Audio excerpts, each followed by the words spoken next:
Next up, we have another independent media leader, another longtime supporter of MPP. It is the host, hailing from Miami, of Mi Casa es Su Casa, Niko House.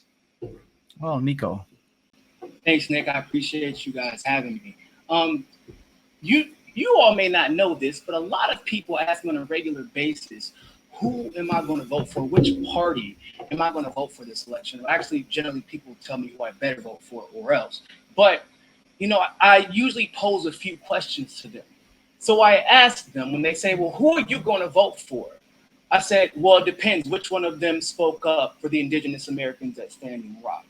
And the answer is none of them. Well, then I say, well, you told me I can't vote for a racist. Well, then I can't vote for a segregationist either, right? And maybe I will vote for the person who had a very strict anti-war stance, a stance that is not only anti-war, but is actually a stance of peace. Which one of those candidates and which one of those parties represent that? Out of curiosity, are any of the choices you're offering me declining money from the largest lobbying group in the country, AIPAC, in favor of speaking up for the Palestinians who are literally dying under the current circumstances of an apartheid government? Which one of those candidates are speaking up about the open market slavery that we're seeing in Libya as a result of one of the candidates' administration?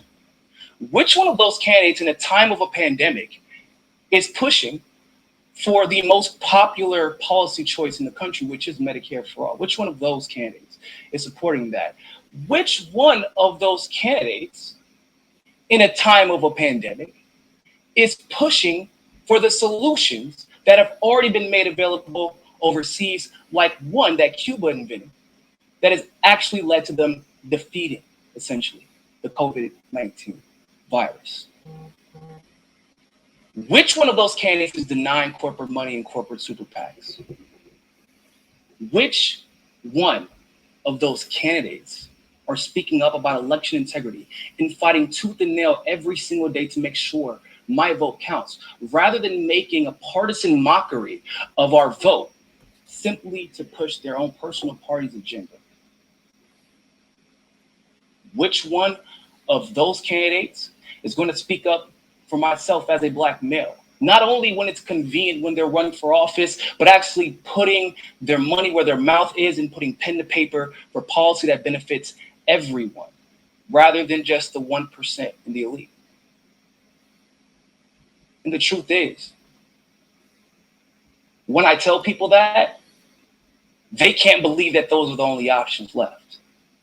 And you know how you make sure that these are not the only options left in 2 years, in 4 years, etc.? Then you organize now behind a party that is based its entire platform strictly on the issues rather than personality. See, the People's Party has been different in that regard, if you haven't noticed. There's no personality to get behind. There's no cult of a personality to get behind. The only cult that you can join is a cult of the issues. See, I know my history, and I understand that the best movements have always been focused but decentralized. And for those of you who may be in a position where you feel like you have to choose, because your choices are essentially, by the way, neo-fascism and civility fascism, right? The neo-fascism you can call out, but the civility fascism, well, we can't say anything about that because Trump might win.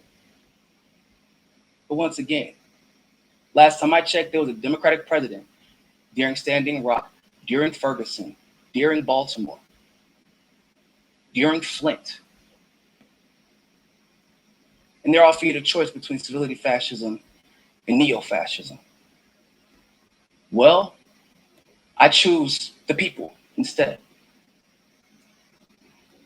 Imagine Martin Luther King and Malcolm X approaching any of those great leaders from the civil rights movement and saying, well, are you going to vote for the racists or the segregationists? Imagine asking them that and then shaming them for saying, I vote to fight both of them tooth and nail for the people. I vote for an anti-imperialist platform. I vote for platform that treats healthcare as a right. I vote for a platform that takes climate change seriously. I vote for a platform that does preventative maintenance when it comes to healthcare rather than reacting to a pandemic after the fact. I vote for a platform that will ensure wages are fair, that labor is represented, that will not take corporate PAC money or super PAC money, because you can only have one master in politics. It's the people or the money. And the great leaders of our time, as history has told us,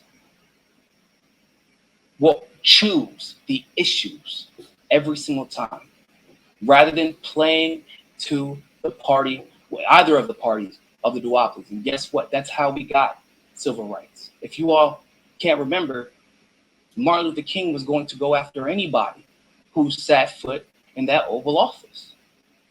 And everybody, including a bleeding heart racist like Lyndon B. Johnson, was pushed by nothing more than people organizing behind the issues that matter most. And so I want to thank Nick Grania. I want to thank all the other members who organized this brilliant convention. And I want to thank everybody else who has taken a stand against. This isn't voting for the lesser of two evils. It's just basically choosing to vote for evil. And we have to say no more when we vote for evil. Instead, we will fight for the issues.